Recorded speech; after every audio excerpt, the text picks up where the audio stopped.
What is going on, ladies and gentlemen, boys and girls of the world? Welcome back to a brand new installment of The Breakfast Club. Welcome back to a brand new YouTube video. For those of you that are new to the channel, The Breakfast Club is a series on my channel which I superset between full day of eating vlogs, workout content, fitness related content, and The Breakfast Club, a mini Q&A series in which subscribers will leave questions in the comment section down below or DM to me on Instagram at just_Garcia17. And we basically go and have breakfast and answer some questions. Now, lately we have been cooking some breakfast on The Breakfast Club, okay? We've made French toast pancakes, we made some wraps, ice creams, all sorts of different things. And today we are gonna be making a very simple, very easy egg white quesadilla. Very low carb, very high protein breakfast to start off your day. Simple as far as the overall ingredient profile goes. Number one, you're gonna need some egg whites. Number two, you're gonna need some fat-free or low-fat cheddar cheese. This is optional. If you wanna throw it in and be healthy, go with some vegetables of your choice. I am doing a bell pepper already pre-chopped. And then some side essentials, you need some non-stick spray, salt, pepper, your seasoning of choice really. And I'm going in with everything bagel seasoning as well. Really, you can season it whatever the heck you want. Really, the core thing is gonna be the cheese and the egg whites. Super easy, super simple, and let's get cooking. Okay, first things first, we're gonna have the pan heating up right now. We're going to a low to a medium heat out of a scale of 1 through 6. Mine is on a 3 right now. We're gonna hit this pan with a little bit of non-stick, a little bit of Pam. 1 second spray is all you need. Next, we're going in with 1 cup of egg whites, roughly around 25 grams of protein in 1 cup here. Gonna go ahead and just put that on there. Make sure it's just in some type of circular fashion when pouring it on your actual pan. And then very simple, I'm gonna go ahead and just cover that up and let the egg whites go ahead and basically just cook. Roughly should be around 2 to 3 minutes. I'm gonna add in other ingredients along the way.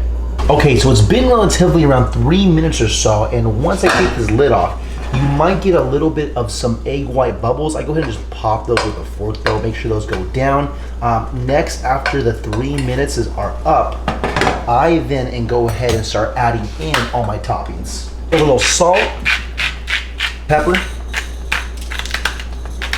a little everything bagel seasoning, relatively 1 to 2 servings of fat-free cheese. This is by Kraft right here. I like mine a little extra cheesy, so I go more with like 2 servings. 45 calories per serving. Don't sleep on that fat-free cheese, people. And then last but not least, we're going with that bell pepper. Gonna cover that for about another minute or so, and then we're gonna fold it over and cut it into a quesadilla. Alrighty, there's any part I'm usually messing up on, it's right here. It's usually on the fold. I find that's the hardest part about making this actual quesadilla. It's not like flipping a tortilla, you're flipping an egg white. It's a little challenging. Okay, fold it over. Oh shit. Okay, I'll be frank with you, it's not the prettiest, but we did our best. All right, I'll be honest with you guys, okay? I f***ed up on this one. As far as like macros taste of this thing, phenomenal. The execution behind the fold though, absolute dog shit. It did not come out in its quesadilla-like fashion whatsoever. Just was actually inspired by flexible dieting lifestyle. I'm gonna link the actual tutorial of how he did it in the description down below. Far better than me. But regardless, it's still gonna be, oh shit, it's hot as f***. Regardless, so this still tastes amazing. Let's get a little bit of taste test. Gonna add some no sugar added ketchup on here because why not?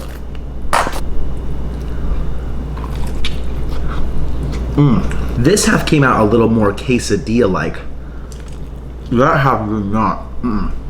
Yeah, this side I'm just gonna be eating with a fork because it does not come out the way I wanted it to. The thing I like about this recipe is that you can really customize it however you want to. You want to put, you know, a different vegetable in your quesadilla. You want to not have a vegetable in your quesadilla. You can season it how you want to. You can sauce it up how you want to. Very high in protein, low in fat, low in carb. If you add a different type of cheese in there, you might increase the fats a little bit. Overall though, very macro and calorie friendly. That everything bagel seasoning does wonders for this too. Alrighty, so this question comes from X-Men.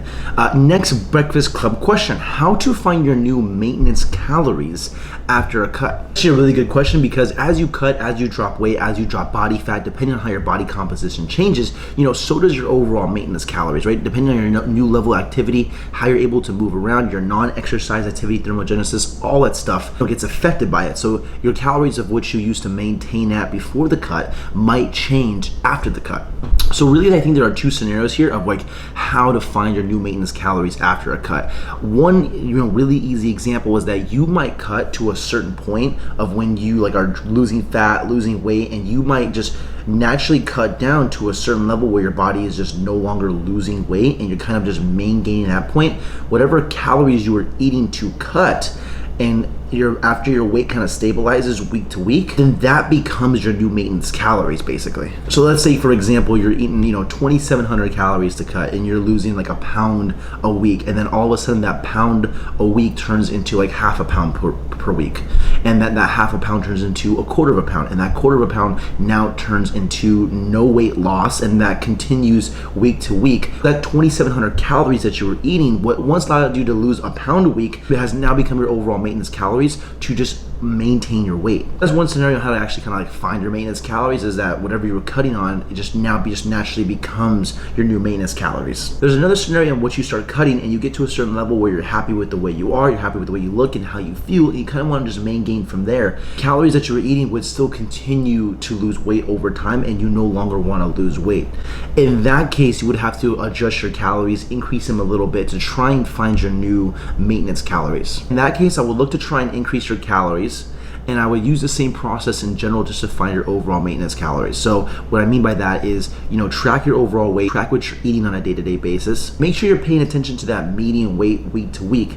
Let's say you're cutting, you want to like maintain, increase your calories some. If you continue to drop weight week to week based on your median weight, the middle number, eliminate the highs and the lows and all these outliers, then that's an indication that you can actually start increasing your calories even more. If you notice that you're still losing weight week to week based on your median weight, well then that's an indication that you can increase your calories even more. I would go in like somewhat small increments of like maybe 100 or 200 calories based on that median weight loss. Like, so if let's say your calorie intake, for example, is 2,500 calories and you want to now maintain the cut that you've had, well, increase it maybe 2,600 to 2,700 calories. If you're still losing weight on 2,600 to 2,700, the following week, try increasing it to 2,700, 2,800 calories. If you notice that you're still losing weight, slowly increase your calories until you are no longer losing weight and actually maintaining your weight. This also brings me to another point. If you don't do any crazy extremes when cutting your calories when trying to lose weight, or going into a crazy surplus when trying to gain weight, keep your calories in a tighter range,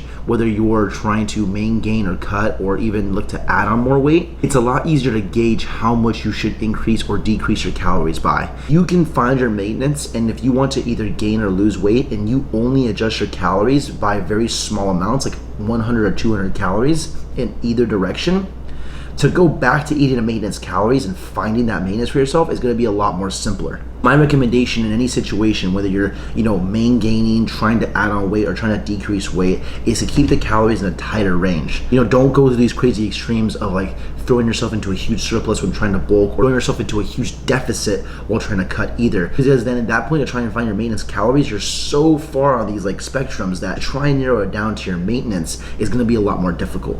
So that is my overall suggestion for you. If you want to try to find your new maintenance calories after a cut, either the cutting calories become your new maintenance calories, or you slowly increase them until you notice a stabilization in your overall weight. I hope to answer your question in some way, shape, or form. If you guys have any questions, make sure to leave them in the comment section down below, or DM them to me on Instagram at Joseph_Garcia17.